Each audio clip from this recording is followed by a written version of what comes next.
Tu pourras me le dire à l'audio, sérieusement? C'est quand tu veux. Bonsoir et bienvenue dans l'émission de cinéma Le Vrai Monde.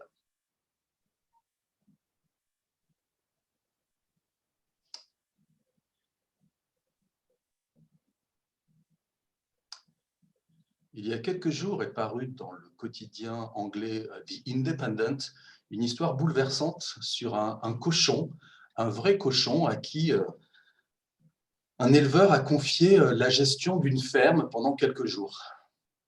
Et à sa grande surprise, il s'est rendu compte que le cochon, suivi d'autres cochons, se débrouillait super bien et que tout l'élevage marchait non seulement au pas, mais en pleine harmonie, et sûrement mieux que géré par les hommes.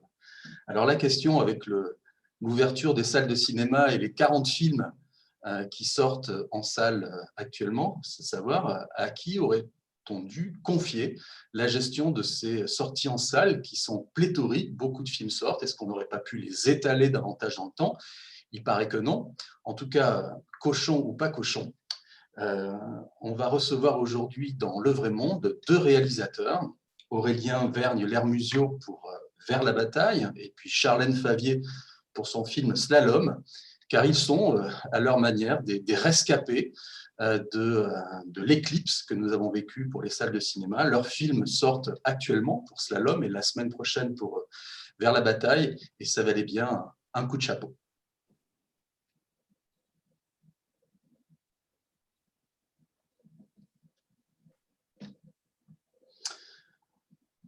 Bonjour Aurélien Vergne-Lermusio. Bonjour. Comment allez-vous? Ça va. On est content que les cinémas réouvrent et que le monde soit un peu plus lumineux. Alors, qu'est-ce que vous pensez justement votre film sort dans 4 jours, mais qu'est-ce que vous pensez de cette ruée vers l'or? Est-ce que c'était la meilleure manière de gérer un afflux de films? Je ne sais pas si c'est la meilleure manière. Après, on ne peut pas ne pas se réjouir de la réouverture des salles. Je pense que leur fermeture, elle a quand même énormément fragilisé le secteur culturel d'ailleurs, de manière élargie, évidemment, au-delà des cinémas, tous les lieux de culture. Évidemment, on s'interroge aujourd'hui sur la manière dont ça a été fait, sur cette fermeture qui a été très longue, alors qu'on avait la sensation qu'il y avait eu la preuve que des protocoles mis en place ne formaient pas de cluster. Enfin, voilà, c'est vrai qu'il y a beaucoup d'interrogations dont on n'a pas eu de réponse. Et j'ai envie aujourd'hui de me réjouir de la réouverture des salles. Évidemment, elle pose la problématique de l'embouteillage, de ce mur de films qu'on subit un peu tous. Et la régulation, on nous dit qu'on ne pouvait pas faire autrement. J'ai l'impression que c'est peut-être une entente qui n'a pas pu se faire entre certains professionnels qui auraient pu, à mon sens, je suis sûr, trouver des solutions peut-être un peu plus saines. En tout cas, l'histoire du cochon devenu berger, que j'ai cité en exergue, c'est une histoire vraie. Je vous invite à la retrouver. Ça a été publié il n'y a pas très longtemps. D'ailleurs, il y a eu un film de George Miller qui s'appelait Babe, le cochon devenu berger. Je ne sais pas si vous l'avez vu. Alors, Aurélien, ce qui est vous savez que souvent, le contenant et le contenu se rejoignent. Vous avez fait un film sur un photographe français qui part sur le front de la guerre franco-mexicaine en 1860. Évidemment, à l'époque, la photo était argentique, il fallait du temps. Vous, Aurélien, vous êtes dans la même situation que lui. Vous avez fait un tournage il y a quelques mois et vous avez dû attendre que les DCP, comme on dit aujourd'hui, soient prêts à être envoyés dans les salles. Vous avez vécu, en fait, l'attente de l'image. Est-ce que vous aviez pensé à cette métaphore? Non, je n'y avais pas pensé. Je m'en serais même passé si j'avais pu l'anticiper, parce que effectivement le délai entre le tournage et la sortie du film est exceptionnellement long, évidemment, et renvoie effectivement au temps de fabrication des précurseurs de la photo. Notre monde, qui est censé aller plus vite et être plus efficace, a prouvé ses limites aujourd'hui. Alors, Sur la route de Madison, Clint Eastwood partait photographier des ponts et il trouvait l'amour. Et votre héros, Louis, il part filmer la guerre et il atterrit lui-même à la fin, sans dévoiler, dans la photo. Il devient objet d'une photo. Et c'est aussi un film sur la transmission. Oui, c'est ça. Alors, l'idée de faire Vers la bataille, au départ, il y avait évidemment ce désir de parler de la photo, qui est aussi une passion évidemment, de parler des précurseurs, c'est-à-dire ceux qui ont été les premiers à utiliser des outils, ceux qui sont les premiers à traverser l'océan, enfin, tout ce qui peut être les pionniers ou les précurseurs, ça m'ont toujours un peu fasciné. Et évidemment, à travers ce chemin, il y avait l'envie forte de raconter une histoire d'amitié. Et cette histoire d'amitié, de la contextualiser évidemment d'une certaine manière pendant un conflit où l'étranger est censé être notre ennemi, alors qu'on peut se nourrir de lui et on peut créer un échange. Enfin, il y a la question de l'ordre de la transmission évidemment dans le film, de l'héritage, mais que ça soit du côté de Louis vers le personnage de Pinto ou inversement Pinto vers Louis. Il y en a un qui va lui transmettre sa sensibilité et son outil, et l'autre qui va lui ramener son humanité. Est-ce que vous pouvez nous rappeler ce que l'armée française faisait au Mexique en 1860? Alors, en 1860, l'armée française, elle était au Mexique dans l'objectif de mettre en place en fait un régime favorable aux intérêts français. C'est-à-dire qu'il y avait en Europe, comment dire simplement, ils voulaient installer un souverain catholique au Mexique pour freiner d'une certaine manière l'avancée des protestants américains. Et le Mexique, évidemment, était à la frontière de l'Amérique centrale et du Sud et de l'Amérique du Nord. Donc, et puis, il y avait cette idée, évidemment, d'avoir une position forte au milieu de ce continent. Donc, c'est pour ça que Napoléon III, il a décidé d'une certaine manière d'envoyer l'armée française là-bas. Alors, on parle souvent d'une guerre coloniale. Ce n'est pas qu'une guerre coloniale, d'ailleurs. C'est plus, avant tout, voilà, des positions stratégiques que voulaient avoir la France et l'Europe sur ce continent. On va écouter un premier extrait de votre film, Aurélien, Vers la bataille. Camille, je n'ai pu recevoir aucune lettre de toi depuis que j'ai quitté Mexico. Pourtant, il me semble que je n'aurai qu'elle pour me faire supporter les duretés du climat. Les journées de grêle ont succédé des jours gris et plus froids, puis la pluie. Mais je n'ai pas renoncé. Il me manque pourtant l'essentiel. Trouver la guerre qui m'échappe depuis que je suis arrivé. Je suis sûr que mon travail sera une grande avancée. Et jamais le public n'aura vu une bataille comme je vais la photographier. La voix de Malik Zidi, comédien qui incarne le rôle de Louis. Aurélien Vergne-Lermusio, je voudrais savoir si vous avez réalisé beaucoup de courts-métrages qui ont eu beaucoup d'échos, dont un qui s'appelle Les photographes, mais ça serait peut-être intéressant de savoir si vous avez choisi cette guerre d'abord et vous y avez plaqué la dimension, donc la photographie, l'attente, la captation, le témoignage des guerres, etc. Ou est-ce que cette guerre, vous l'avez choisie au milieu d'autres éventails? Vous auriez pu tourner, je ne sais pas moi, le conflit des Balkans ou autre. Cette guerre franco-mexicaine, cette colonisation qui ne dit pas son nom, est-ce que c'était un sujet qui vous intéressait avant la dimension picturale et photographique? Non, la dimension qui m'intéressait avant tout dans le film, c'était la dimension picturale et photographique, et c'était dans cette idée des précurseurs. Et dans ces précurseurs, en 1860, à l'époque où se déroule mon film, la photo, elle existe déjà depuis plusieurs années. Sauf que c'est la première fois d'une certaine manière, enfin une des premières fois, parce que ce n'est pas la première, on verra que la première, c'était pendant la guerre de Crimée, c'est quelques années avant, où en tout cas, on a envoyé quelqu'un faire de la photo, et donc, on lui a donné cette identité ce statut de photographe reporter de guerre. En gros, on peut considérer que c'est à ce moment-là, dans l'histoire de la photo, qu'on a donné cette idée d'être reporter photographe de guerre. Donc, c'est ça qui m'intéressait au départ. Après, du coup, j'ai cherché des conflits qui se déroulaient à cette période-là. Donc, il y avait la guerre de Crimée, qui était quelques années avant, mais il y avait le Mexique. Et ce qui m'intéressait au Mexique, bon, évidemment, il y a aussi l'idée du trajet qui est extrêmement longue, il y a l'idée de territoires différents, c'est-à-dire que moi j'avais envie d'avoir une partie dans le film qui serait très, très organique et très humide, puis une partie un peu plus chaude, la barrière de la langue, les traversées en bateau qui sont infinies et qui sont longues. Donc il y avait aussi quelque chose qui était très important pour moi, c'est cette histoire franco-mexicaine. Chez nous, elle n'est que trace, alors qu'au Mexique, elle est extrêmement importante dans la scolarité des étudiants. Et nous, elle n'est que trace, et moi, je fais un film sur la photographie, qui est la trace, qui est une manière de garder, de réimprégner d'une certaine manière l'histoire et les mémoires. Et je trouvais intéressant, du coup, d'utiliser cette histoire-là. Et la preuve, c'est qu'aujourd'hui, je vois dans les échanges que j'ai autour du film, beaucoup de gens me demandent si même cette histoire a existé. Alors, Vers la bataille, ce n'est pas un film historique avec un grand H, donc ce n'est pas un film qui est censé relater de manière extrêmement précise cet événement-là, mais qui en tout cas le rappelle, le ramène, et dire oui, effectivement, cette histoire, elle a existé. Et sauf que chez nous, on n'en parle jamais. Enfin, elle n'est pas abordée, sauf si après on fait des études d'histoire, ou on fait une thèse d'histoire, des choses comme ça, évidemment. On peut aborder ce conflit-là, mais on n'en parle pas du tout au collège, au lycée. Votre film s'ouvre sur de très très gros plans de braise. Je me suis demandé si ce n'était pas une métaphore pour dire aussi attention spectateurs, vous allez vous brûler par rapport à vos certitudes. Bah, il y a un peu de ça, c'est-à-dire qu'il y a un peu de ça, mais il y a aussi évidemment attention, le chaos arrive, comment on va sortir du conflit, comment on va sortir de la guerre. Il y a un démarrage extrêmement nerveux, extrêmement agressif, un démarrage qui marque. Le feu, ça laisse des traces aussi, évidemment, c'est les cicatrices les plus violentes. Et surtout, basculer tout ça dans un contexte après qui était extrêmement humide. Du coup, il y avait cette envie voilà, de jouer sur des sensations, sur quelque chose d'organique et qui soit extrêmement différent. Vous êtes quelqu'un qui travaille quand même comme un photographe, d'ailleurs, sur les à côté. Il y a des plans assez longs, sur des plantes, par exemple.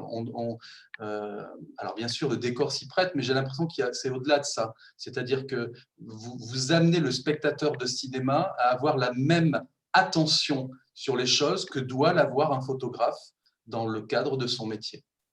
Oui, c'est juste. Il y avait cette envie-là. Donc, il y a une forme il y a quelque chose de contemplatif dans le film, évidemment, qui n'est pas juste là pour regarder la beauté du monde, mais qui est là aussi pour créer quelque chose d'organique et de sensoriel. C'est-à-dire qu'à un moment, je pense que le photographe, quand il capte... Alors, il y a les photographes très instinctifs qui déclenchent beaucoup, et il y a ceux qui prennent le temps de regarder le monde qui les entoure. Et Louis, en fait, son trajet, c'est ça, d'une certaine manière. C'est-à-dire qu'on l'a envoyé pour être un photographe dit reporter de guerre, sauf qu'il va se révéler être ce qui sera une photo du début du XXe siècle, qui est celle de ce qu'on appelait le style documentaire, des Walker Evans, Auguste Sanders, et qui photographiait les gens dans leur contexte naturel sans le modifier, sans l'altérer. Et pour ça, il prenait le temps, et ce temps, il est précieux. Et ce temps, il faut le montrer, il faut le laisser se dilater. Donc voilà pourquoi j'ai fait aussi ce choix de temporalité, qui est un cinéma évidemment contemplatif, et qui est aussi évidemment une forme de cinéma que j'aime beaucoup. Moi, j'aime être un spectateur de la sensation, c'est-à-dire que je le dis souvent, je préfère ressentir que comprendre au cinéma. On a quelque chose, j'aime qu'on me laisse le temps de m'imprégner et de ressentir les choses. J'ai vu un arbre seul. Est-ce que c'est une allusion au sacrifice de Tarkovsky? Et j'ai vu l'explosion métaphorique d'un appareil photo. Est-ce que c'est une allusion à Zabriskie Point de Antonioni? Il y a forcément des allusions aux cinéastes que j'aime. L'explosion de la chambre, oui, c'est un hommage direct à Zabriskie Point, voilà, qui est un film qui m'est cher, qui est extrêmement précieux pour moi dans ma cinéphilie et même dans mon parcours de vie, au-delà d'une cinéphilie. Et effectivement, après, Tarkovsky ou d'autres cinéastes, voilà, font partie de gens qui ont beaucoup imprégné mon désir de cinéma. Donc oui, il y a forcément, même si parfois on essaie de lutter un peu contre nos pairs et qu'on essaie en tout cas de se réapproprier certaines de leur esthétique, il y a des choses plus ou moins inconscientes. Alors, il y a une séquence que j'ai revue 2 fois. Là, c'est des avantages des journalistes, on peut revoir les films.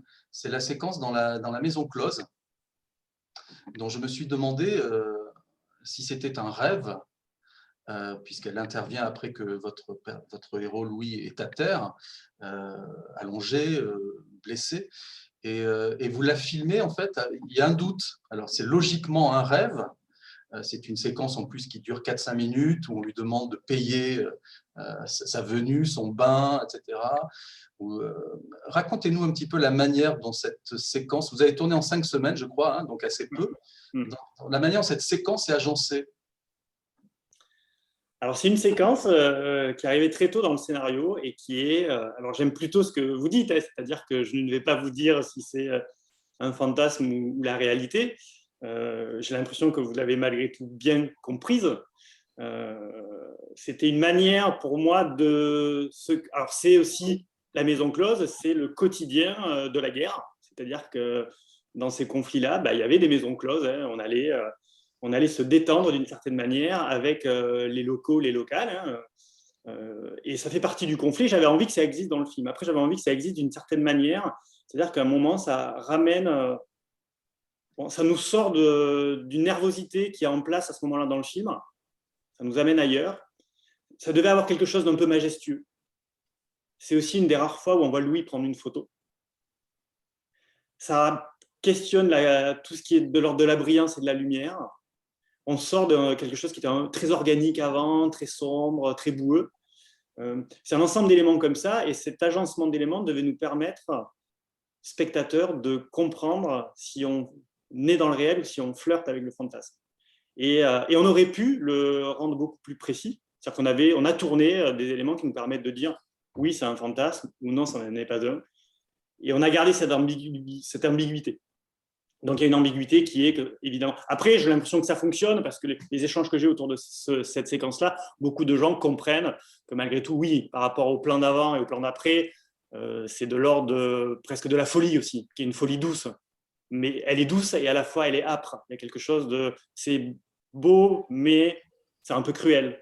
Il fallait jouer de cette séquence-là, mais je voulais vraiment qu'elle nous amène ailleurs, qu'on ait 5 minutes de décrochage d'une certaine manière et qu'on soit dans quelque chose qui soit faussement chaleureux. Quand Pinto, le Mexicain, comprend qu'en fait, on se propose de le prendre en photo et qu'il découvre même le processus de la photographie, il traite les deux Français, dont Louis, de locaux, de fous. Et ça m'a fait penser, bon, évidemment, il y a cette idée des Indiens qui ne veulent pas qu'on les prenne en photo de peur qu'on leur prenne leur âme. Mais il y a quelques années, il y a un film de Valérie Mrégène, je ne sais pas si vous l'avez vu, qui s'appelait En ville, avec Stanislas Mera. Il y a un personnage qui disait, en fait, on prend cette idée à l'envers. Celui dont on vole l'âme, ce n'est pas celui dont on prend une photo, c'est le photographe lui-même, parce qu'il y a quelque chose d'intrusif dans le fait de prendre en photo quelqu'un.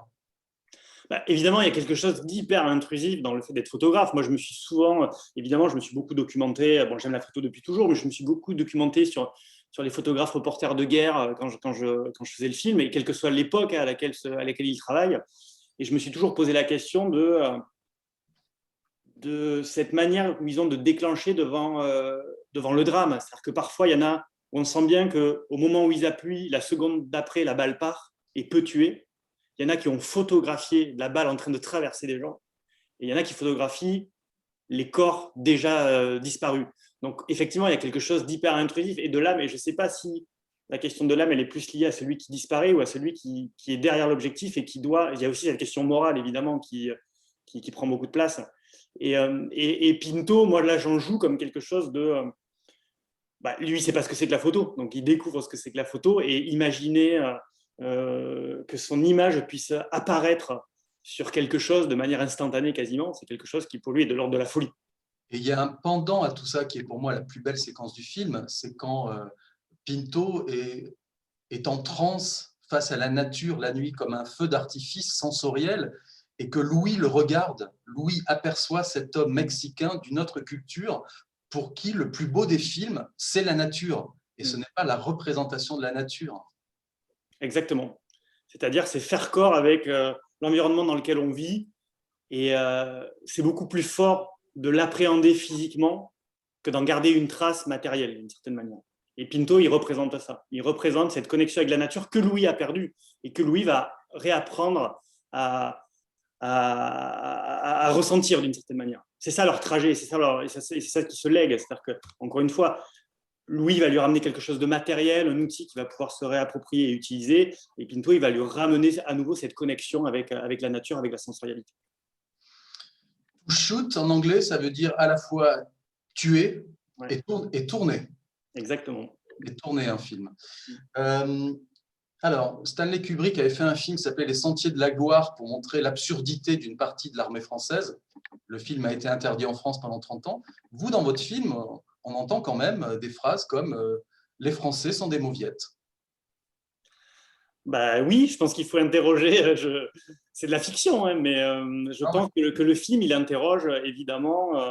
Moi, quand je fais un film comme Vers la bataille, je me pose la question sur quelle nécessité on a à vouloir conquérir des territoires. Qu'est-ce que c'est que de vouloir dominer une civilisation ou un peuple pour des intérêts qui sont, encore une fois, d'avoir des positions stratégiques, géopolitiques fortes voilà, c'est-à-dire qu'à un moment, on n'essaie pas de se nourrir d'un métissage ou de cultures différentes, mais on leur marche dessus pour assouvir une forme de pouvoir plus grande. Donc, et je pense que les gens ne sont pas très courageux, c'est-à-dire que souvent, c'est parfois, si on cherche à s'armer et à être beaucoup plus nombreux, c'est qu'on n'est pas très courageux en fait.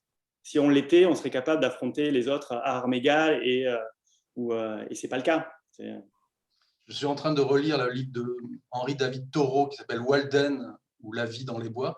Il y a de très très beaux moments où il parle justement, paradoxalement, de l'absence de courage qu'on peut avoir quand on est au sein d'une armée. C'est-à-dire quand vos responsabilités sont diluées dans un grand tout. Alors évidemment, ça ne marche pas tout le temps, mais il parle de ça. Il parle de ça. Et il y a un Américain dans le film, un photographe américain de Boston, qui est admiratif des travaux de Louis. Alors moi, ça m'a beaucoup fait réfléchir, parce c'était il y a 150 ans, et malgré tout, la notoriété pouvait traverser les frontières. Exactement, c'était possible. Alors il ne faut pas oublier que les gens qui, à cette époque-là, devenaient photographes étaient souvent des peintres de panorama. C'est-à-dire qu'avant d'être photographes, c'était souvent donc des peintres, et ces gens-là venaient d'ailleurs sur les conflits, peindre les conflits. Donc c'était une démarche qui était un peu différente, parce qu'ils venaient après, ils passaient du temps sur place, etc. Et d'ailleurs, la photo, au départ, était plus un outil qui était destiné à les aider techniquement à faire leur peinture, c'est-à-dire qu'ils photographiaient l'environnement et ils rentraient chez eux et ils tiraient la photo et ils pouvaient la peindre, parce que c'était aussi une démarche qui était très chère, la photographie, et beaucoup n'y croyaient pas parce que pensaient que c'était trop cher et que ça resterait trop cher. Et évidemment, dès cette période-là, il y a des photographes dont les photos traversaient les océans, les œuvres, les tableaux traversaient les océans, et c'est ce qui se passe dans la relation qu'entretient Sullivan dans le film avec le travail de Louis. Et c'était aussi une manière de raconter que Louis, il avait quelque chose de particulier, c'est-à-dire qu'il était déjà socialement reconnu, donc on était censé comprendre à travers ça aussi que c'est quelqu'un qui en fait ne connaît pas la guerre, ne l'a jamais appréhendée vraiment, et se retrouve un peu déplacé d'un environnement dans lequel il est extrêmement à l'aise, où sa vie est très saine, et il découvre la guerre d'une certaine manière, et les horreurs de la guerre et la difficulté de la rencontrer. Un des charmes puissants de votre film, Aurélien, c'est le fait que l'on suive pendant 1h30 un personnage central, Louis, mais à aucun moment il n'est montré de manière emphatique. La première fois qu'on le voit à l'image, c'est de dos. C'est de dos, il est en train de prendre une photo et par définition, il est derrière son appareil. Il y a une voix off, évidemment, qui nous permet d'être en empathie avec ce qu'il ressent, les lettres qu'il écrit à sa femme. Il y a même d'ailleurs une séquence de rêve, c'est fantasmé. À un moment, il a sa femme dans ses bras, c'est ça? Exactement. Okay. Vous avez un acteur populaire, Malik Zidi, mais vous n'avez pas succombé, je trouve, à l'idée d'une identification facile avec ce personnage. Vous n'en faites pas un héros, vous en faites un personnage, tout simplement. Oui, ça me fait plaisir d'entendre ça, parce que, et même, il faut l'avouer, le personnage de Louis, il est relativement désagréable au début du film. Il y a quelque chose…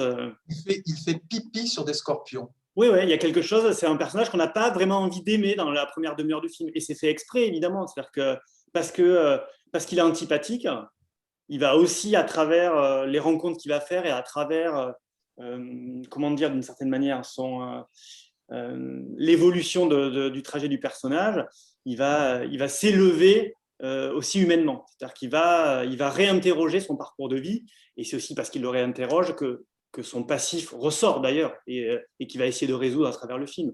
Mais oui, il y avait ce désir en tout cas de ne pas en faire quelqu'un de sympathique au départ, d'en faire un personnage qui n'est pas sympathique. De toute manière, au cinéma, il y a souvent une manière de rendre les personnages sympathiques à tout prix que je trouve personnellement très antipathique. Cette manière de prendre en otage les sentiments, comme si un héros, par définition, était sans faille. Et je pense qu'on s'attache beaucoup plus au personnage de Louis, justement parce qu'au départ, il est antipathique et qu'il y a quelque chose et il l'était d'ailleurs plus, on a coupé certaines séquences où il l'était même beaucoup plus. Ça fait quelque chose… Après, c'est une histoire d'équilibre, évidemment, dans le film qu'il a fallu trouver, mais moi, je partage plutôt votre sentiment sur ça. C'est-à-dire que je pense, attention de ne pas le rendre trop séduisant tout de suite. Non, il faut les cabosser un peu. Alors, avant de passer au petit questionnaire rituel, Aurélien, comment vous avez réagi à l'affaire George Floyd, au meurtre de George Floyd? Parce que 150 ans après, c'est un téléphone, la personne qui a filmé l'agonie de George Floyd à Minneapolis, ce sont des images qui ont déclenché une mini-révolution sociétale. Ben, je pense que sans les images, je pense que le cours de l'histoire, il est très différent. Et heureusement qu'il y a les images. Alors, le problème des images, et c'est aussi ce qu'interroge le film, c'est qu'aujourd'hui, les images, on peut les détourner.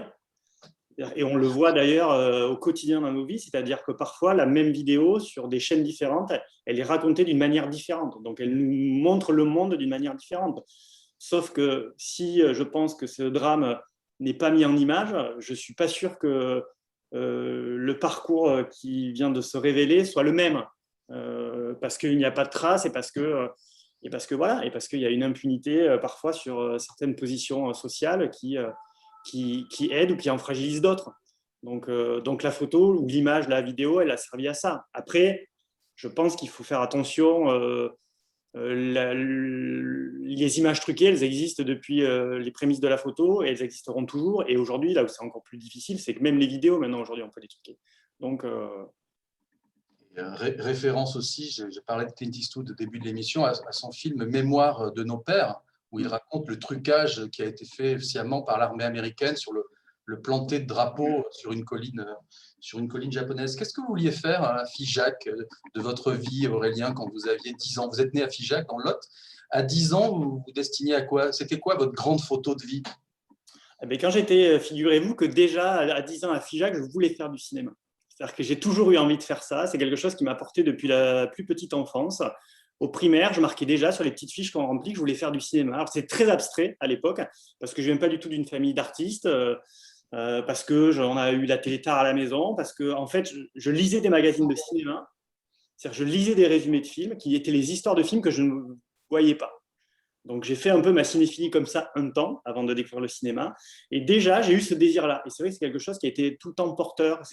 Moi, je n'ai pas fait partie de ces étudiants qui ne savaient pas trop ce qu'ils voulaient faire. J'ai toujours su que je voulais faire du cinéma. Donc voilà, c'était abstrait. Je savais juste que ce n'était pas devant la caméra, mais derrière, que c'était raconter des histoires ou que c'était peut-être utiliser des outils pour faire du cinéma. Voilà, c'est ce trajet-là qui s'est affiné en avançant. Mais en tout cas, déjà, à Figeac, sans qu'on sache vraiment pourquoi, j'ai eu cette... Alors, très petit, je faisais des bandes dessinées. Donc, il y avait quand même cette idée de récit, de narration qui était là, voilà, et qui s'est prolongée. Et c'est la ville de Champollion. Exactement, c'est la ville de Jean-François Champollion et de Charles Boyer aussi, grand acteur français. Champollion, un autre décrypteur d'images. Exactement, voilà. Alors, votre film est rythmé par la musique d'un des membres des Thundersticks, c'est ça? Stuart Staples, qui a beaucoup travaillé avec Claire Denis. Alors, j'ai retrouvé un entretien de lui au magazine Bref, magazine de court-métrage, et je ne savais pas du tout que son épouse est peintre. Son épouse est peintre. Ouais, Suzanne. Et donc, j'imagine, vous le connaissez très bien, et j'imagine que les chats ne font pas des chiens, quoi. Et à partir du moment où un musicien a une femme qui travaille dans le monde de l'image, ça renforce peut-être son talent à mettre en musique les images d'un réalisateur comme vous. Bon, c'est quelqu'un d'extrêmement brillant, hein, Stuart. C'est le leader des Thundersticks. Moi, c'est vraiment quelqu'un que j'aime énormément. Évidemment, j'aime... avant tout, moi je le connais avant même qu'il fasse les musiques de Claire Denis, c'est un groupe de musique qui m'accompagne depuis toujours, et c'est quelqu'un qui a une vraie sensibilité artistique, qui a une énorme cinéphilie, qui a un rapport à l'image très fort, et qui sent extrêmement bien les choses. Nous, dans notre échange, moi, quand on s'est rencontrés la première fois, je lui ai avoué que j'avais très peur des musiques de films. C'est quelque chose avec lequel je n'étais pas très à l'aise, que souvent je trouvais que ça ne marchait pas dans les films, et ça lui a beaucoup plu que je lui dise ça, en fait.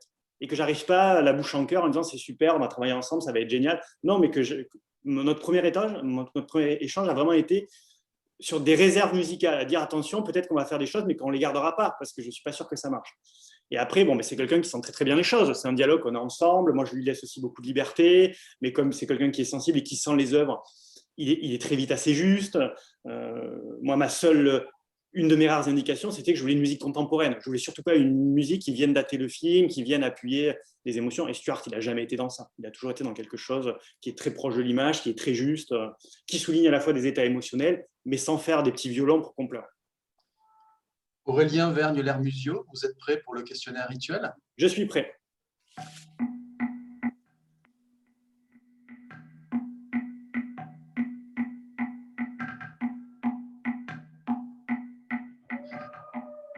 Question courte, réponse courte.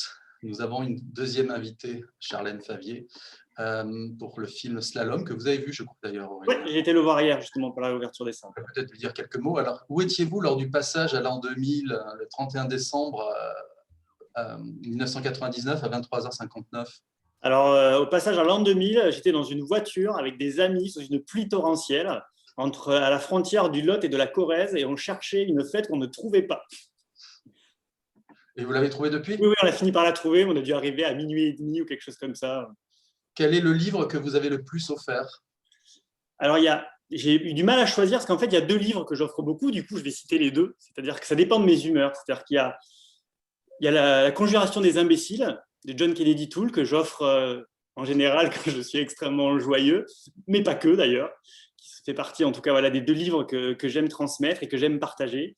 Et le deuxième livre, c'est un recueil de Maurice Maeterlinck qui s'appelle Le Trésor des hommes et qui est un recueil auquel je suis très attaché parce que c'est un recueil qui m'accompagne et qui, je pense, a aussi m'a permis de développer ma sensibilité cinématographique. Et je l'offre pour un texte particulier dedans qui s'appelle Les Avertis. Et Les Avertis, c'est le nom que Maeterlinck donne aux personnes qui sont prédestinées à disparaître jeunes. Et c'est assez glaçant quand on le dit comme ça, mais le texte est d'une poésie et d'une beauté rare. Enfin, moi, je l'offre toujours Le Trésor des hommes pour ce texte-là qui fait 5 pages. Et voilà. Quelle est la personnalité historique que vous aimeriez ressusciter pour un dîner en tête-à-tête? Klaus Kinski? Ça aurait pu, mais ça sera Leonard Cohen. Leonard Cohen pour partager, c'est mon rêve absolu. Enfin, je n'ai pas hésité une seule seconde. Imaginons que vous puissiez vous téléporter demain matin à 8h en prenant tout avec vous, votre travail, vos amours, vos animaux de compagnie, votre appareil photo. Dans quelle ville vous vous télétransportez? C'est pareil, il y en a 2, je vais être rapide. Il y a Berlin et il y a Saint-Pétersbourg pour des raisons à la fois différentes et similaires, pour cette lumière du Nord, cette lumière basse qui est sublime, que j'adore, pour ces territoires qui sont fracturés, qui sont déchirés, qui ont à la fois des bâtiments extrêmement contemporains et des ruines, et aussi Saint-Pétersbourg parce que je pourrais aller au musée de l'Ermitage tous les jours. Les habitants de Mexico apprécieront. Mexico, c'est vachement bien, Mexico City, mais c'est différent, c'est plus chaud, je préfère le froid. Imaginons que vous soyez en conflit avec quelqu'un et vous dites ça a assez duré. Quel est le DVD que vous envoyez par la poste pour montrer que vous voulez faire un signe de gentillesse? Zabriskie Point de Michelangelo Antonioni. Parce que c'est la transmission, c'est un film sur la transmission, sur un personnage révolutionnaire qui va transmettre ça à quelqu'un. Et c'est une œuvre formelle que je trouve très séduisante et les gens qui m'ont connu savent que c'est une œuvre importante pour moi. Vous avez déjà songé à la musique que vous aimeriez que vos proches entendent lors de vos funérailles? Alors, j'y avais pas pensé, mais votre question m'y a fait penser et je me suis dit que j'avais envie de quelque chose de joyeux, ça serait de la soul, ça serait Aretha Franklin, Diana Ross ou Stevie Wonder, quelque chose comme ça. Et pas Leonard Cohen, étrangement, qui est mon idole. Mais oui, dans les moments sombres, il faut du rythme. Ouais. Sandrine Bonner, qui était notre invitée il y a 2 mois, disait qu'elle voulait des percussions pour son Oui, enterrement. j'ai écouté l'émission. Est-ce que vous êtes déjà retrouvé dans un musée, puis au détour d'un couloir, vous vous retrouvez face à une peinture, une photo, une sculpture, et vous marquez un temps d'arrêt en vous disant « mais c'est moi que je suis en train de regarder ». Non, j'ai été subjugué souvent par des œuvres que j'ai découvertes, mais je m'y suis jamais retrouvé. Est-ce que vous êtes déjà retourné sur le lieu de votre naissance? Je parle d'une maternité. J'y passe à peu près 2 ou 3 fois par an devant. C'est-à-dire que quand je rentre chez mes parents, nous passons devant. Donc, je la croise régulièrement. Et c'est vrai qu'il m'est arrivé parfois d'en reparler avec ma mère, justement. Et dernière question, est-ce qu'en cas de doute artistique ou personnel, est-ce que vous avez un toc, un gris-gris ou un rituel qui vous aide à prendre cette décision? Non, je n'ai pas vraiment ça. Quand je sens que j'ai un peu plus de tension, je m'isole. C'est-à-dire que même si je suis sur le plateau, je vais prendre 3 minutes, hein, c'est relativement court, où je m'isole et j'ai besoin de couper, de ne pas entendre les gens parler autour de moi, de ne pas avoir de mouvement. Et j'essaie de refaire le vide, de me resituer et je reviens. Mais c'est aussi simple que ça. Aurélien, rappelez-nous la date de sortie de votre film Vers la bataille. Alors, c'est Vers la bataille sort le 26 mai, le mercredi 26 mai. Merci beaucoup, Aurélien. On va recevoir Charlène Favier juste maintenant. Cette émission, elle elle est en distanciel.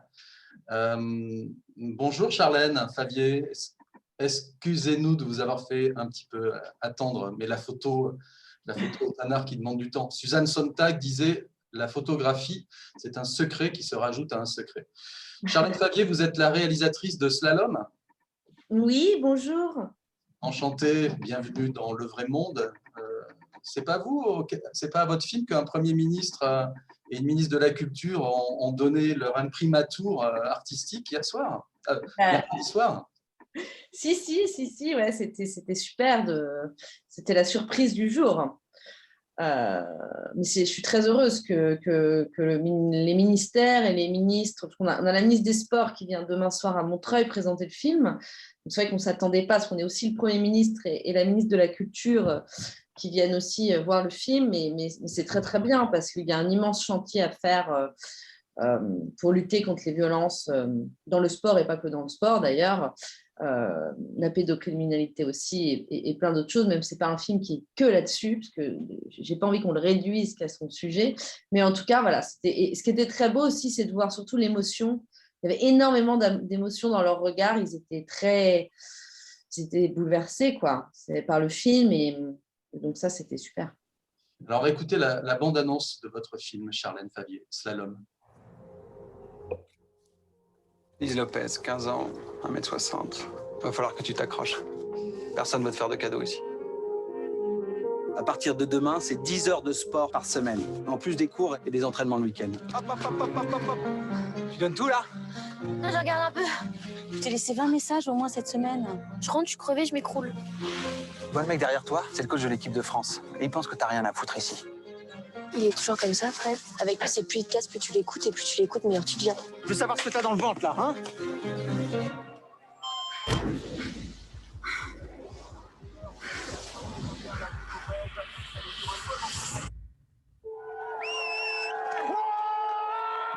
Tu vois, je te l'avais dit, hein, le travail paye.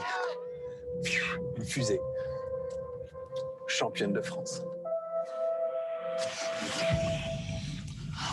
Regarde l'effet que tu me fais. Désolé.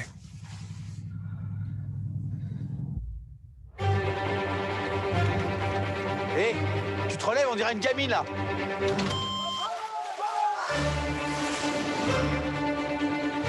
Bon, alors, comment ça se passe l'entraînement? C'est la chouchoute, alors bon. Qu'est-ce que tu fais? Si c'était Fred, tu dirais quoi? Tu vois pas qu'il nous regarde? T'as parlé à quelqu'un? Qu'est-ce qui s'est passé? Tu sais de quoi je parle?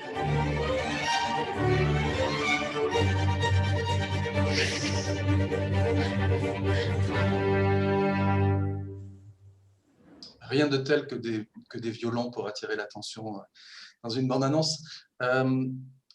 Noé Habitat et Jérémy Régnier dans Slalom, Charlène Favier. Je trouve qu'il y a, c'est facile hein, peut-être pour moi de dire ça, mais je trouve qu'il y a beaucoup de lieux communs dans la presse autour de votre film. Ce n'est pas un film sur le viol, c'est un film aussi sur une double séduction. Ce professeur de ski-études, à un moment, franchit un pas qu'il ne faut pas normalement franchir envers son étudiante en laquelle il croit. Mais cette jeune femme, Lise, elle est aussi très attirée par cet homme. Elle le voit nu sous la douche, elle est amoureuse de lui, elle n'a pas de père, un père distant. Vous ne trouvez pas que les médias réduisent un peu trop votre film à un propos qui n'est pas le seul propos? Non, je ne suis pas sûre, parce qu'il y a eu plein de choses dans les médias. Il y en a qui sont allés un peu plus loin que justement cette surface. Ça dépend des médias, quoi. Il y en a certains qui vont creuser un peu plus. D'ailleurs, hier, on était sur Canal+, et ils ont posé la même question, et Noé a répondu, elle a très bien répondu. C'est-à-dire que et il disait la même chose, justement. Lise n'est pas qu'une victime. Évidemment, elle cherche l'attention, elle cherche quelque chose. Mais ce qu'elle cherche, justement, c'est à être regardée, mais pas être regardée de manière érotique, à être regardée pour exister. Parce qu'on sent bien que c'est une gamine qui n'a pas vraiment de présence parentale. Ses parents ne sont pas là. Elle a besoin, en fait, qu'on lui porte de l'attention. Et c'est là où, en fait, il va y avoir un quiproquo qui va se mettre en place. C'est d'abord un quiproquo de regard, et ensuite ça va être un quiproquo de gestes aussi, entre le geste sportif et le geste érotique. C'est un quiproquo de... Quand elle le regarde nu sous la douche, déjà elle ne va pas elle le regardait nu sous la douche. C'est-à-dire qu'elle passe dans le couloir et il est nu en sortant de la douche, qui n'est pas du tout la même chose. Et là, elle est étonnée. Je pense que c'est la première fois qu'elle voit un homme nu, un sexe d'homme nu. Donc, elle le regarde, mais pas du tout avec un désir érotique à ce moment-là. Elle le regarde avec la curiosité de l'adolescence. Et en fait, c'est vrai que ce film, il est anti-démagogie. C'est-à-dire qu'il va un peu plus loin que là où on pourrait, par facilité ou par flemmardise, justement, ne pas aller dans la réflexion. C'est-à-dire qu'il montre toute l'ambiguïté, toutes les contradictions aussi, parce que ça, c'est hyper important. Parce que moi, je trouve que dans la vie est pétrie de contradictions. Moi, je suis hyper contradictoire. Il y a plein de moments où je ne comprends pas mes réactions. C'est-à-dire que je vais penser quelque chose, faire l'inverse, sans arrêt. Et ça me définit et ça me hante un peu. Et je pense que d'ailleurs, tous les films que je les fais d'abord pour essayer de comprendre pourquoi moi-même je fais ces choses contradictoires. C'est pour comprendre sûrement la complexité de l'âme humaine et tout ça, qu'à la base, j'ai pris une caméra, qu'au tout départ, j'ai pris une caméra, quoi. Donc, c'est ça que j'aime montrer. Et c'est exactement de la même manière que lorsque Fred il va aller trop loin, il va déraper. La deuxième fois, parce qu'en plus il le fait 2 fois, mais la deuxième fois, juste après, une fois que Lise est partie, c'est un peu échappé, il est submergé par une émotion. Il a les larmes aux yeux. Il est submergé par la honte de ce qu'il vient de faire. Pourtant, c'est bien lui qui vient de le faire. C'est bien lui qui n'a pas réussi à réprimer cette pulsion. Et pourtant, il se sent coupable. Et pourtant, il a honte. Et pourtant, d'un seul coup, on est presque touché par cet homme parce que c'est un homme comme nous tous. Et on n'est pas immaculé. C'est faux, ça. C'est faux. Et moi, quand je me regarde dans une glace, je ne suis pas la Vierge Marie. Hein. Donc, à un moment, et je trouve que si on veut parler de sujet, si on veut pointer du doigt et aller au fond des choses, mais il faut avoir le courage de les regarder entièrement, quoi, de manière complètement entière, c'est-à-dire avec toutes leurs aspérités, leurs failles, et tout ça. Avant que le visage de Lise apparaisse en gros plan sur l'écran, votre film s'ouvre sur des corps flous. Alors, on devine ensuite ce sont des corps de jeunes skieurs et skieuses qui s'entraînent, mais je trouve que ce flou, il en dit long. C'est une messe des corps, d'une certaine manière. C'est tellement facile d'ouvrir sur un plan net. Vous, il y a du flou, alors ça oblige le spectateur à se dire mais qu'est-ce que je suis en train de voir, mais c'est quelque chose de très atmosphérique parce que filmer la montagne, filmer une station de ski, c'est aussi une atmosphère à part. Ouais, non, c'est sûr, mais le flou, c'est marrant parce qu'on en parlait ensemble l'autre jour quand j'ai donné cette masterclass pour l'école. Et tu disais, c'est marrant, il y a aussi du flou dans ce court-métrage de ça. Alors, moi, je théorise pas du tout. Moi, je suis pas du tout une intello. Moi, je fais les choses de manière hyper spontanée. Des fois, je suis pas un intello, je suis un spectateur. Je sais, mais j'adore. Non, mais c'est vachement intéressant. Non, au final, je dis ça parce que j'en joue aussi un peu de mon côté, un peu trivial comme ça. Mais c'est vrai que ce flou, c'est parce qu'elle-même est dans le flou. Et vu que c'est un film que je fais entièrement du point de vue, moi, je suis un peu primaire, quoi. C'est-à-dire que ce film, je le fais du point de vue de Lise. Donc, je me mets ce dogme et cette règle et je la suis à la lettre. Et moi, ça me cadre parce que vu que je suis hyper active, complètement, j'ai une imagination débordante et que je pars dans tous les sens, j'ai besoin moi-même de me cadrer dans quelque chose. Et je prends des choses simples. Moi, j'aime les choses simples. Donc, je fais un film du point de vue de Lise. Et donc, Lise, là, elle vient de rentrer. Ce qu'on comprend rapidement, c'est qu'elle vient de rentrer dans cette section ski-études. C'est peut-être le premier entraînement qu'elle fait face à ce mec qu'elle ne connaît pas. Sa mère vient à peine de la déposer là et tout. Donc, elle est dans le flou. C'est tout. Elle est dans le flou parce qu'elle ne sait pas trop où elle est.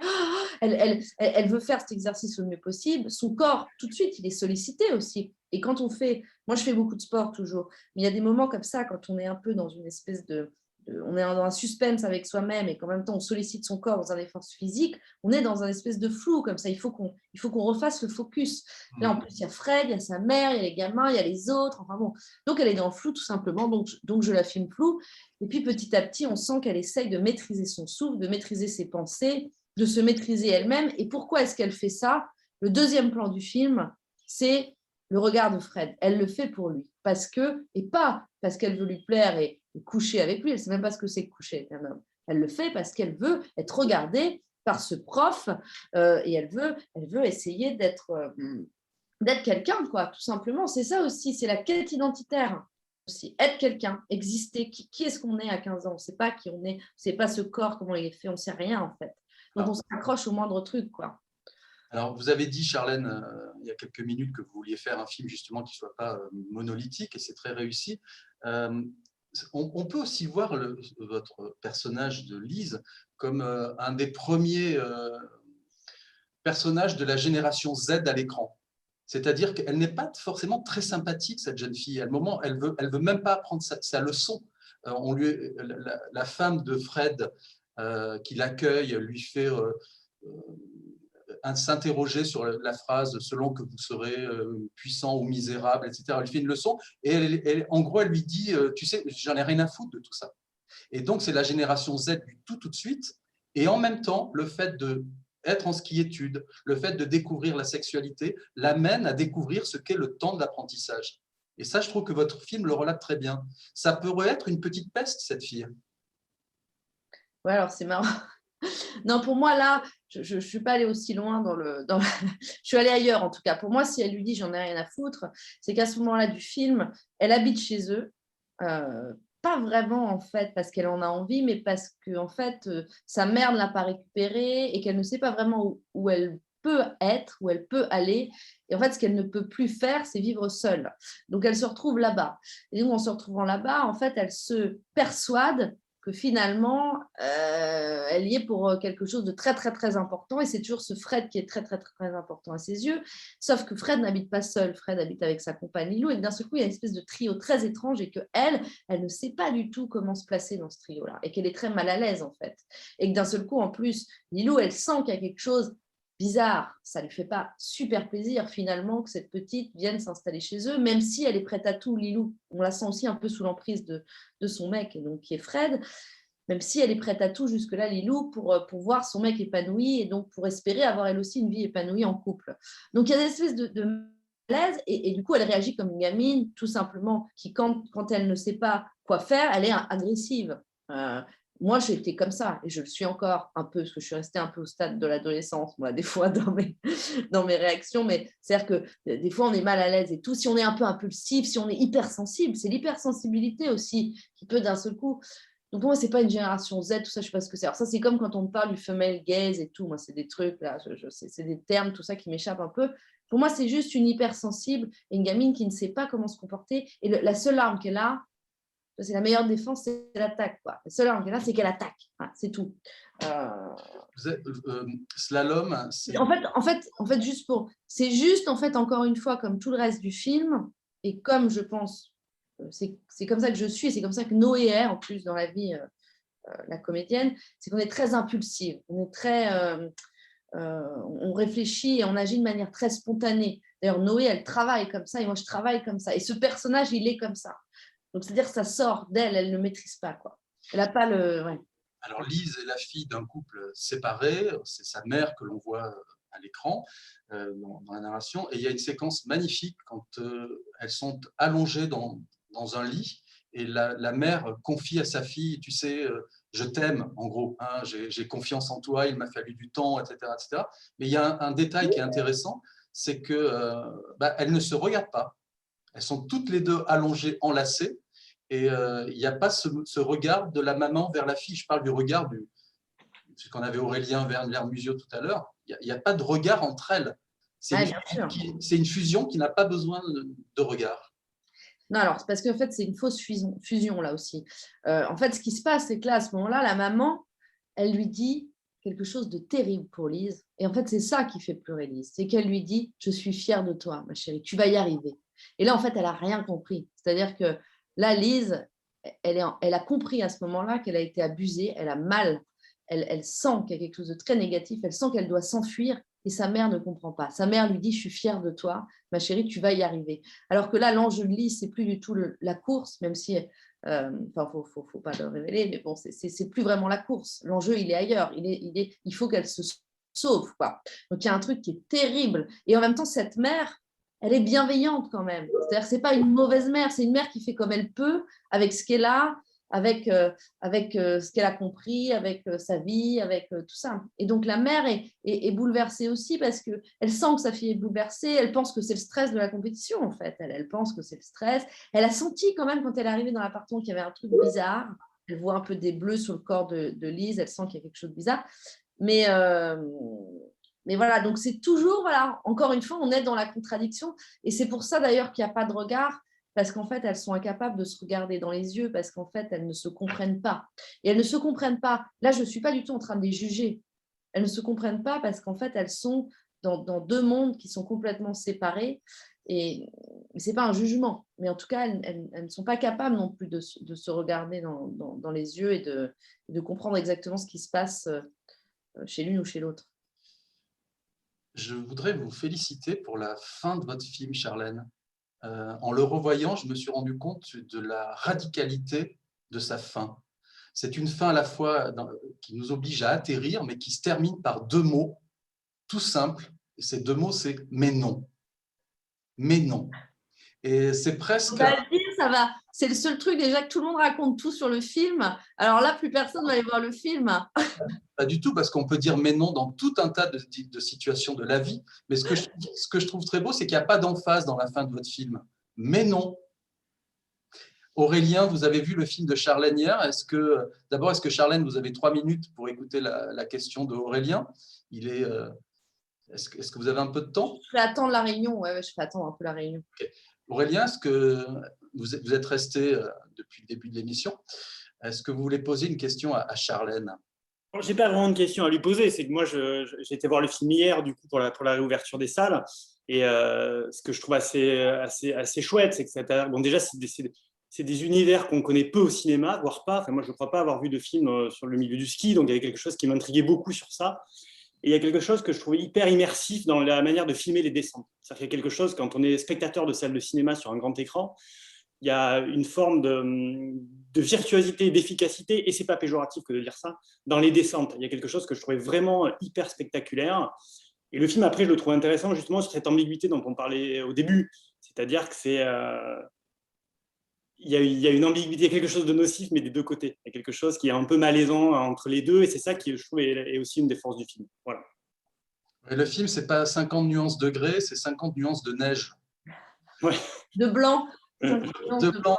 C'est-à-dire que nous, spectateurs, on est obligés aussi de se positionner en fonction de ce qu'est une jeune femme, de ce qu'est un homme, de ce qu'est grandir, de ce qu'est enseigner.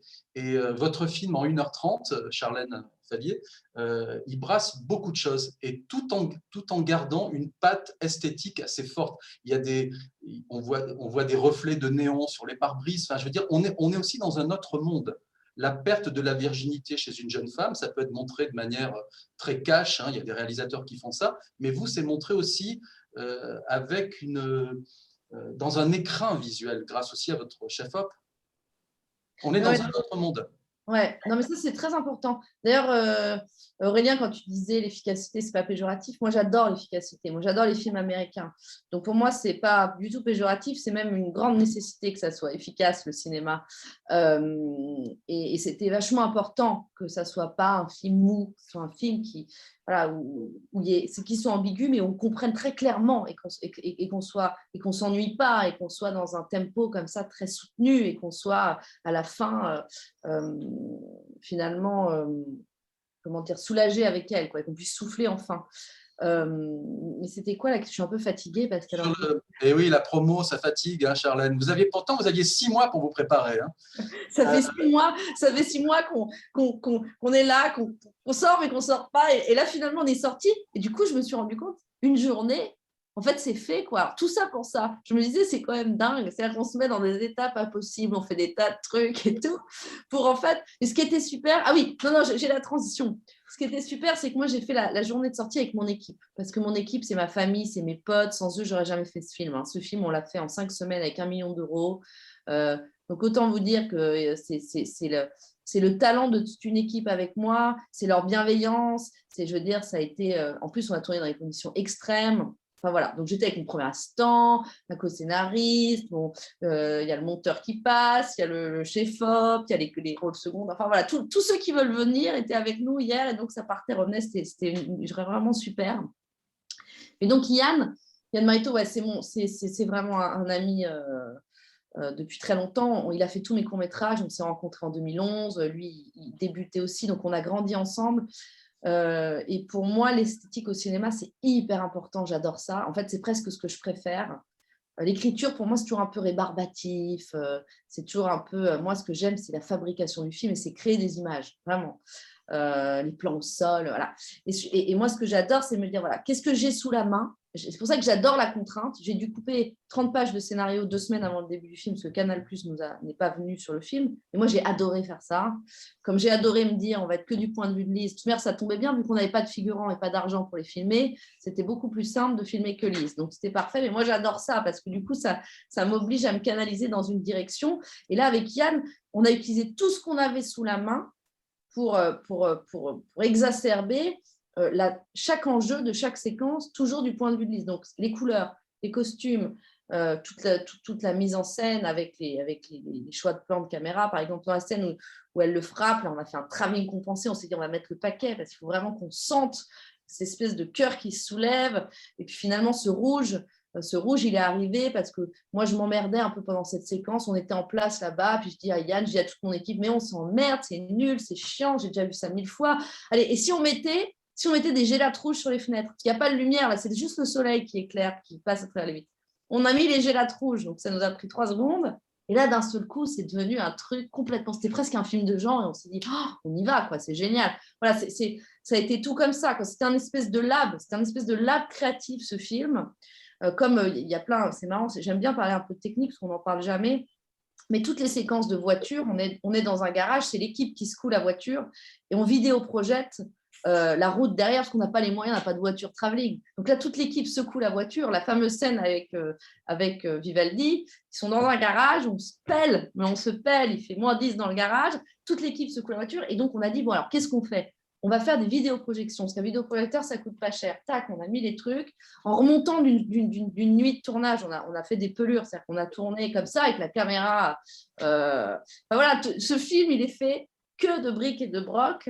Et moi, j'adore un peu ces côtés un peu à la Gondry, c'est-à-dire qu'on met un bout de sandwich donut devant l'objectif, tac, d'un seul coup, ça me fait une espèce de filtre bizarre. On met un coup de gélate sur une fenêtre, ça devient rouge. C'est le côté art plastique, quoi. C'est le côté... Il y a une très belle séquence où Lise et Fred sont sur un téléphérique tous les deux, à l'arrêt, de nuit, et il est question d'un loup. Ouais. C'est un loup... c'est un loup fictif ou c'est un... Non, pourquoi non, pas. Il y a un vrai loup. Ouais, il y a un vrai loup. Enfin, on ne l'avait pas 2 heures avant de tourner, mais on l'a eu au dernier moment. C'est un faux loup, c'est un loup tchèque. C'est-à-dire c'est des loups croisés avec des chiens loups tchèques. Mais parce qu'en fait, donc ça, c'est pareil. Je commençais à m'ennuyer un peu dans l'écriture. Moi, j'ai besoin d'être toujours stimulée. Et au bout d'un moment, ce truc de petit chaperon rouge, c'est le conte de Grimm qui m'est revenu. Parce que moi, j'ai vraiment grandi avec les contes de Grimm. Je n'avais pas la télé chez moi. J'ai grandi en plein milieu de la nature, enfin, de manière un peu marginale, bref. Et donc, ce conte de Grimm est revenu en tête. Et d'un seul coup, ça m'a redonné envie de continuer à travailler sur le film, ce petit truc. Donc là, je suis partie complètement dans un délire avec ce petit chaperon rouge. Mais ça vient aussi d'ailleurs, c'est parce qu'en Savoie, il y a de plus en plus de loups. Et vu que j'étais pas mal en repérage à Val d'Isère chez moi, là où j'ai grandi, c'est vrai que j'avais plein de potes de là-bas qui me disaient il y a de plus en plus de loups dans la vallée, on en a vu un là hier soir et tout. Donc je commençais à être hantée par cette histoire de loups. Donc moi, un soir, j'étais chez moi et tout, là où j'ai tourné le film, c'est chez moi, dans l'appartement de ma mère. Là, d'un seul coup, je me dis, j'ai cru voir un loup. J'en sais rien, je pense que je me suis un peu fait des histoires, quoi. Ça se trouve, c'était un renard ou quoi, mais bon, je me suis dit, j'ai vu un loup. Donc après, j'ai mis ça dans le film. Et c'est vrai que, par contre, le logo du ski club, c'était déjà un loup. Donc, en fait, il y a toujours un peu ce qui irrigue mon cinéma, mes images et tout, c'est toujours un mix entre des choses vraies, des choses qui arrivent dans ma vie, les synchronicités, un truc que je vois, un truc que je vais lire, tac, je le réinjecte. D'un seul coup, je vois le lien. Voilà. Et du coup, tout ça, ça m'excite assez pour continuer le travail, quoi. Voilà. Merci beaucoup. Merci beaucoup, Charlène. On va vous soumettre au petit questionnaire de fin d'émission. Mais j'aurais juste, tout à l'heure, on parlait du fait que votre film n'est pas du tout monolithique au niveau des personnages.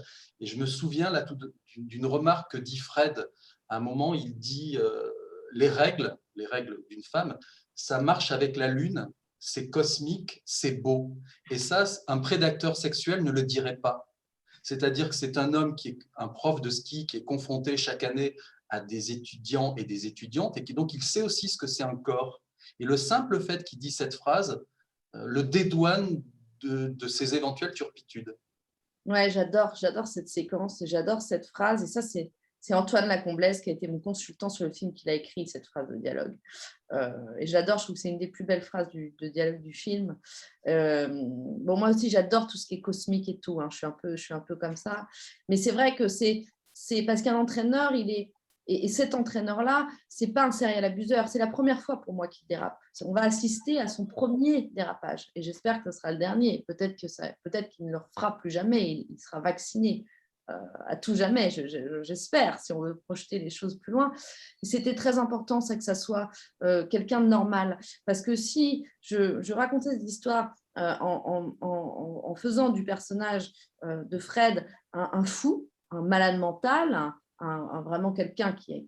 D'un seul coup, ça ne regarde plus personne. C'est-à-dire, et plus personne n'a envie de s'intéresser à ce qui se passe dans l'esprit de ce personnage parce que ça ne nous concerne pas. Et ça, c'était très important. Et d'ailleurs, j'ai plein de personnes qui ont vu le film, des hommes, mais d'ailleurs, ça aurait pu être une femme. À un moment, je m'ennuyais aussi. Je me suis dit, tiens, je vais faire, le prof va être une femme et Lise va être un jeune garçon. Je me suis vraiment posé la question. Moi, je voulais tout inverser. Donc, finalement, je suis revenue. Donc ce n'est pas du tout une question de genre.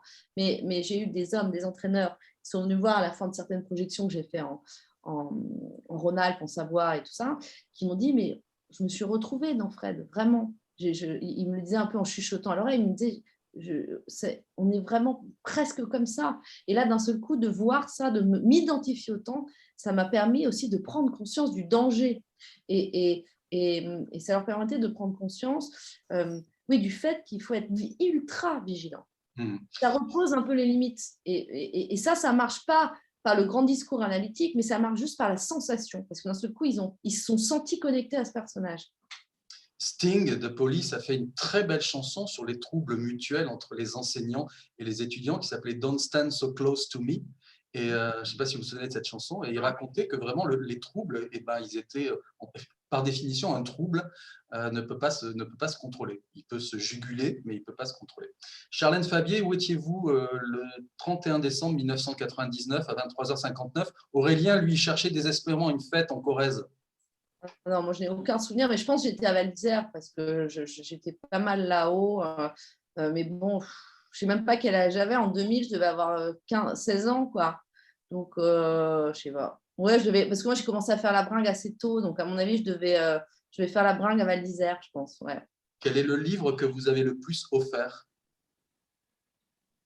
Je pense que c'est La prophétie des Andes de James Richfield, qui parle des synchronicités, qui parle de l'énergie que l'on développe et avec laquelle on peut communiquer avec les êtres. Ça parle d'amour, ça parle un peu c'est un livre très spirituel.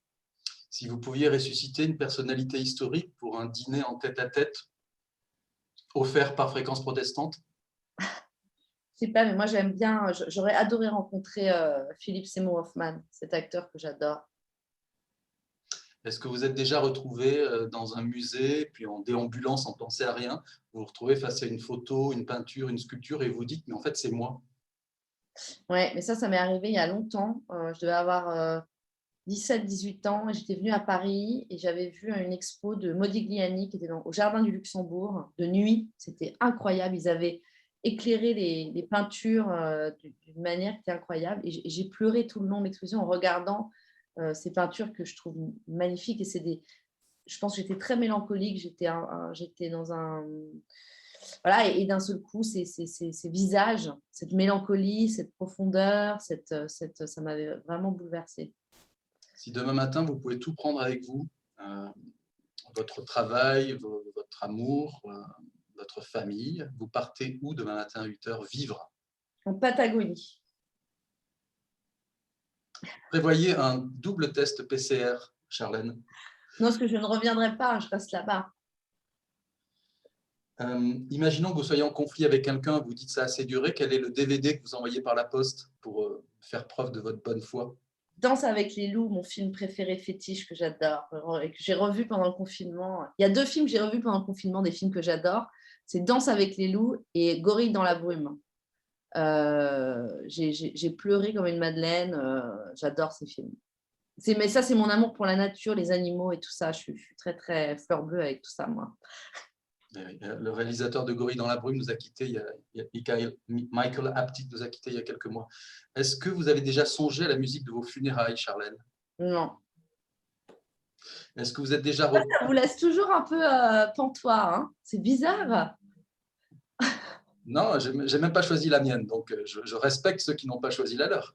Est-ce que vous...